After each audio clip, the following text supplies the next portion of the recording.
At the start, we witness a mother driving her car while listening to the radio. She parks her car in the center of the railway track on purpose. Surprisingly, she has endangered her son. She has left her kid to die, and the next shot shows a girl. Carly is her name. Both of their siblings reside with their parents. People in the area where they live look after their children, always keep them company and spend time with them. Carly's parents were hooked to the television. The news of the car colliding with the railway was the same. There was also a baby in that car. This family was unconcerned since they were engrossed in their chat. Carly's mother informs her that they must visit the hospital today. Your aunt is due to give birth to a child. Carly, on the other hand, seemed uninterested in seeing the infant in the hospital. Carly's brother, who does not attend school, is on the other side. He despises going to school and is uninterested in studying. He is a mischievous child, yet his father adores him. On the other hand, in the school, we see Carly in class with a friend. When her friend's phone rings, she learns that a girl's parents have arrived to pick her up. The bell tolls, and parents arrive to get their children. It continues to happen, and the teacher has no idea what is going on. Outside, the police are stationed, and several cars are on their way to other schools. It's most likely to transport students from different schools. When Carly and her friend notice a group of students, they are going to the location where their parents have come to pick them up. There are some barrier fences placed there. Parents waiting for their children are separated by walls at the same school. They are not permitted to pass through the barrier by the police. We observe a child who is running towards his parents, who are waiting for him. He is not permitted to cross the barrier by the police or his teachers. But he persists, reaching out to them. The most terrifying event happens. The mom attacks him with the key and kills him gradually. Not only that, but all of the parents were in the same situation, and the situation outside becomes severe because there were so many of them. As a result, they are successful in getting into school. All of the children are now fleeing because they have watched their parents murdering their own children. The school's security was also attempting to save them. So, they can't be harmed. Carly and her friend, on the other hand, were happy. That it's a good thing our parents didn't show up because they might have killed us. When Carly's friend attempts examinations and discovers that his parents have not arrived, he returns home and notices that his father's seat is missing, implying that he is not at home. The house was likewise in poor condition, implying that something had occurred. He notices the strewn items and begins to put them back together. In the meantime, he detects someone near him, and it turns out to be his father. He hits him, and he's holding a glass bottle. He slides it to sharpen it and attack his son with it. Carly's friend tries to flee, but he is pursued by his father. Suddenly, he realizes what has occurred to him and places the glass bottle around his neck. In order to attack him, the boy becomes upset since he is unable to see his father in this state. He wants to assist him, but he doesn't know how to do so because he doesn't understand. Carly's mother, who was crying, was on the other side. Because her daughter is oblivious to her and misbehaves.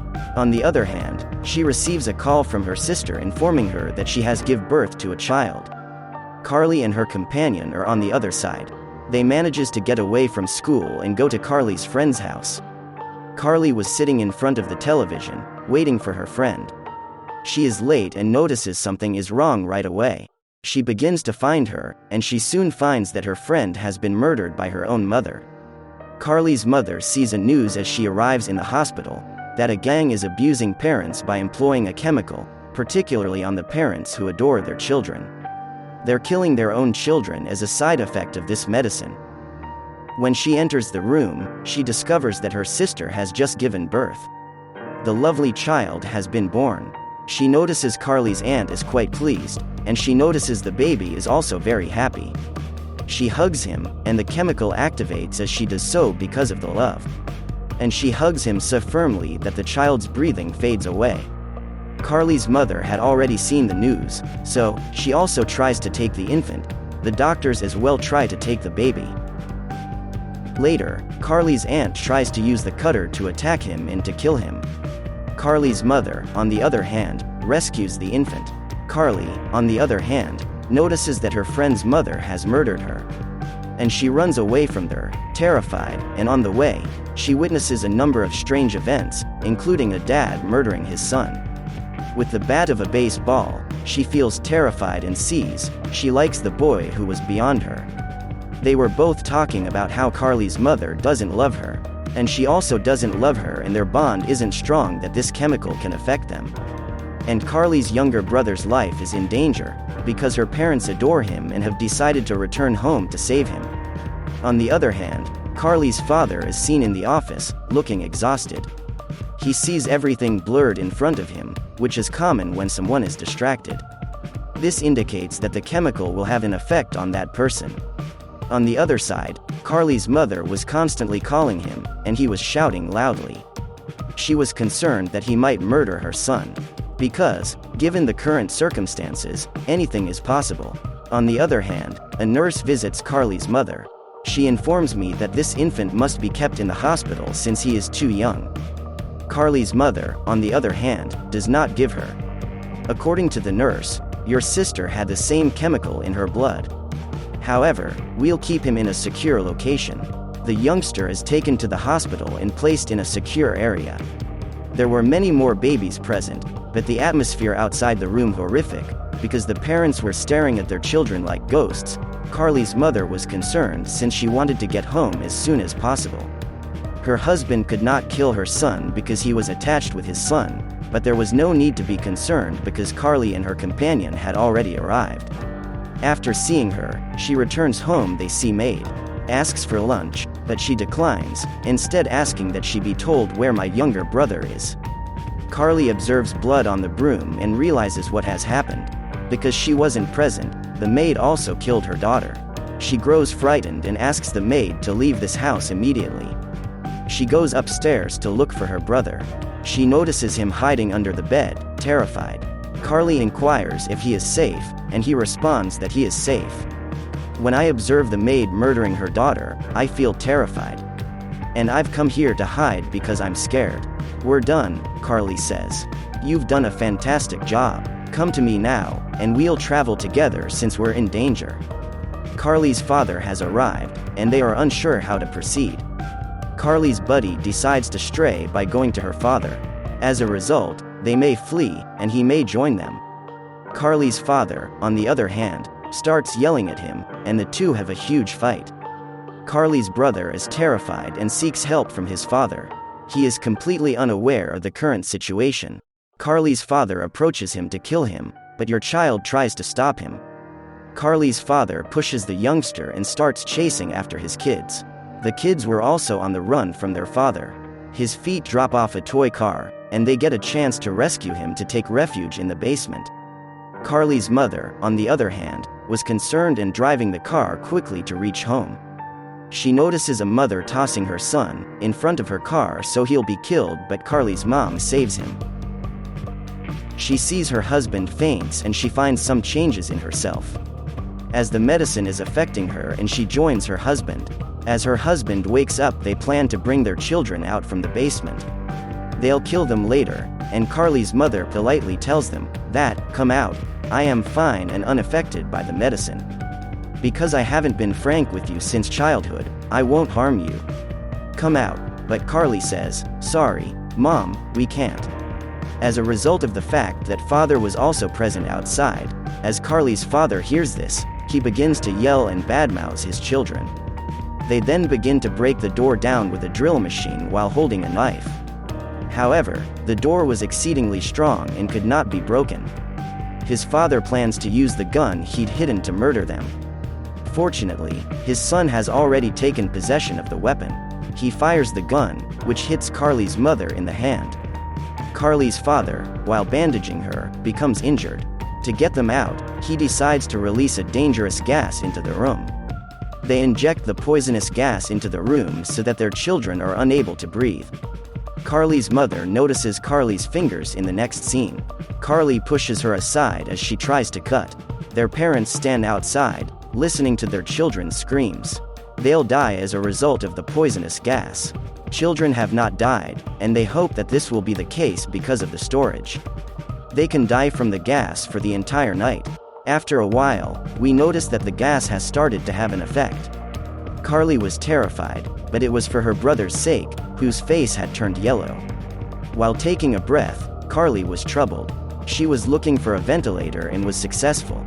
They can not only release the gas, but also get themselves out of the place. Carly resolves to kill their parents before they leave so they won't be afraid later. She decides to use a matchstick to attach it to the door. As they exit the ventilation system, her parents will enter. Because of the friction, a matchstick would be burned. The entire room will be set on fire as a result of the fire. As a result, both of her parents will die. They depart the ventilation system and cough as they do so that their parents may hear them and eventually come to see them. Their parents excitedly arrive, and according to the plan, the matchstick catches friction with the door and room burrs because of the gas. As a result, a massive explosion occurs, and Carly's father is thrown away. Carly's mother passes out as well, and Carly has taken her brother to the roof. When she hears the sound of a boom, she believes her parents have fainted and it is safe coming downstairs. Carly's mother, however, returns her senses as she descends the stairs. She begins to pursue her. Carly hides in a room. Carly's mother arrives, and Carly bites her. Carly's friend, who had fainted, later wakes up. Carly hides her mother in the closet with the help of a friend.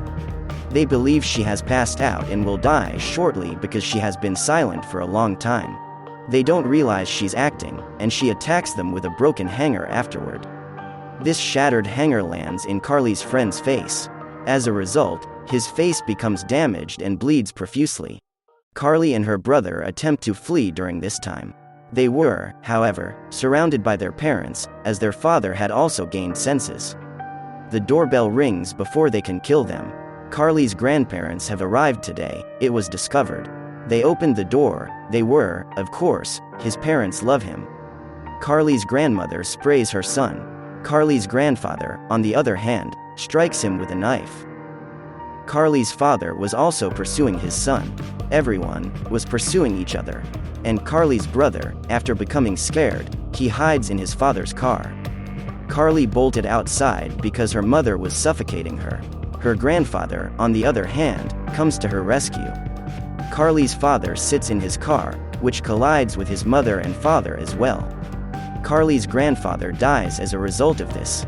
Carly's parents were gonna murder their children once more. Carly's friend appears and saves them once more. Carly's mother passes out as a result of his attack.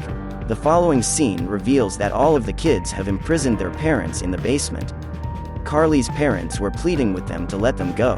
The kids start crying and don't say anything. Because their parents, not their children, appear to be the killers. They don't have any other option. They have a regret when their parents were fine why they didn't pay them back.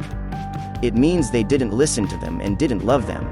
When Carly's parents see their children crying, they begin to tell them they loved them, but sometimes they teased them enough that we think to take their life.